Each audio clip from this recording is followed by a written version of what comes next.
Beware of the glass tree.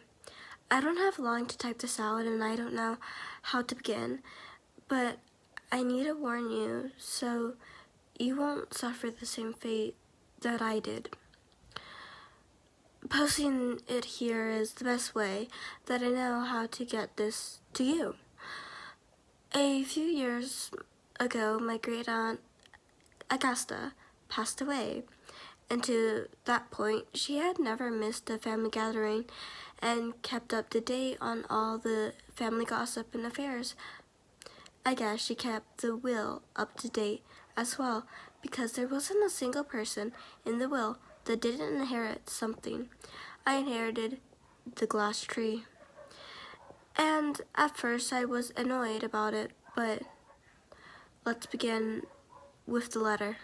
Dear Margaret, I hope this letter finds you in good health. If not, then good health shall soon come to you.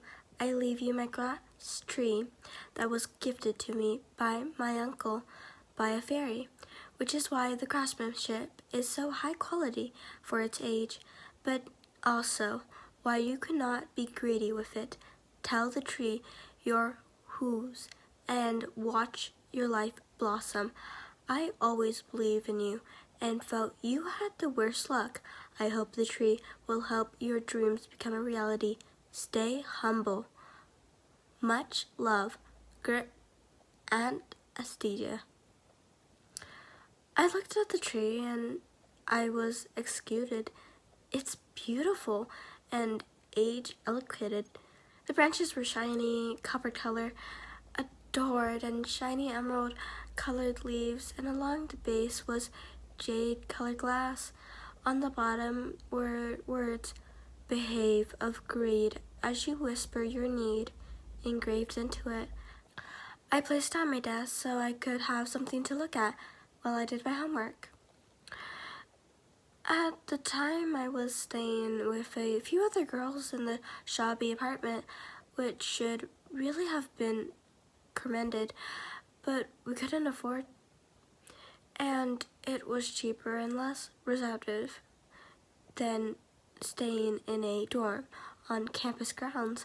I didn't talk to the tree, not yet. But I guess the tree heard us all talking about the apartment condition and what it would be like for a more comfortable apartment, because a couple of months later we were moving closer to campus. The new apartment was simple and had the bare basics of what we needed. The roof didn't leak and it didn't rain anymore. We felt safer and less crammed. We were happier. It didn't last too long. The day I realized the tree could actually bless me is when it ended. Not immediately, stuff like this takes time, but that was the beginning of the end. I hadn't yet begun talking to the tree, but I had my roommates and I took phone calls in my room, and the tree listened. Even though I wasn't talking to the tree directly, it still listened. Such a good tree. I hope you treat it better than I did. I was on my phone with my sister complaining about my ex Jeremy and his stalking habits. They were eccentric and becoming more frightening by the day. I wanted him gone so the fear would be gone. The next day he vanished. His to-go bag was in the passenger seat. The car was turned on, ready to start. Employees of the burger joint said that they saw him climbing into the car, but he never pulled out. The time stamped on the security footage was the same when I was complaining to my sister. I looked at the tree, acting all innocent, atop my desk, and a cold chill overtook me. My breath became shallow, and I began to feel numb. I threw a piece of cloth over the tree, then avoided my room for the next few days.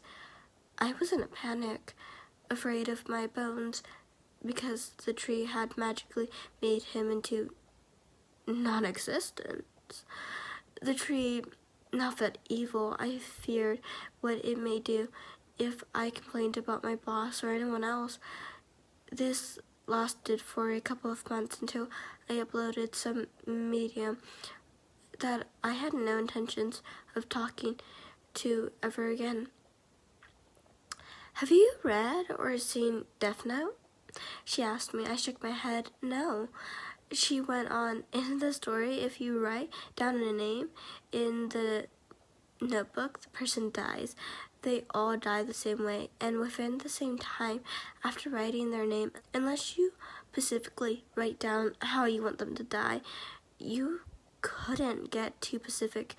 But if you wrote it like a cause of death, it would happen.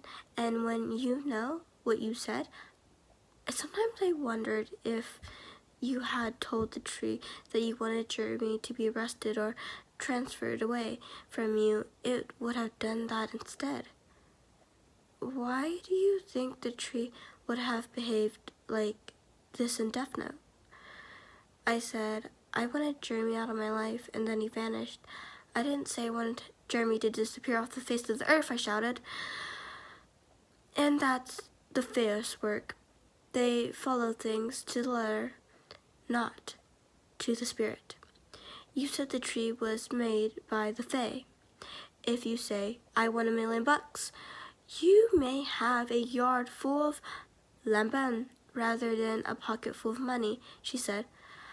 I don't remember how we agreed to test it. I just remember that I told her that I'd get back to her and let her know what happened. Obviously, I never did, because it worked. The greed began.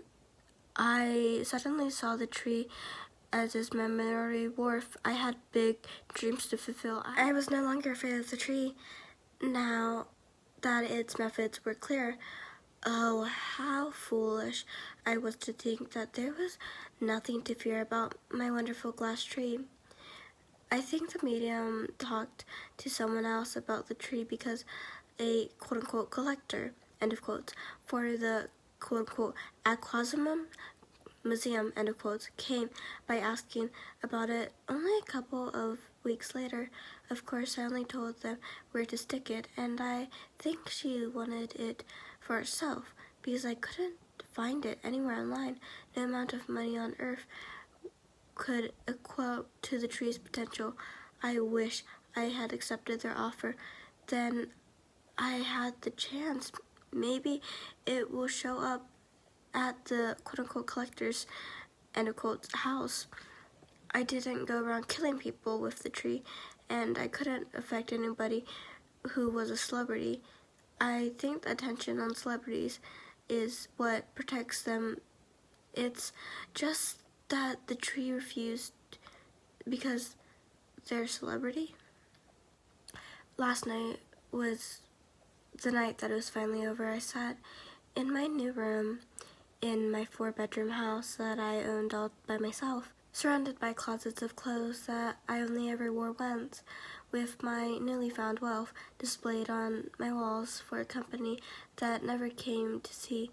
I was watching YouTube on my smart TV when I saw a large house in the background, one of the videos. I want that house. I turned to the glass tree in my lap like some kind of cat. Get me that house. I want that house. I know, very eucalyptus salt of me, I guess. That's when the tree decided it had endured enough of my shit. I heard a loud crack and felt a pain on the bottom of my foot, as though I stepped on a shard of glass. I cried out in pain, looking for the source. It wasn't even any blood. I rubbed my finger along where I felt the pain. My foot was smooth like glass. I was slowly turning into glass, beginning with my feet. I could feel it spreading.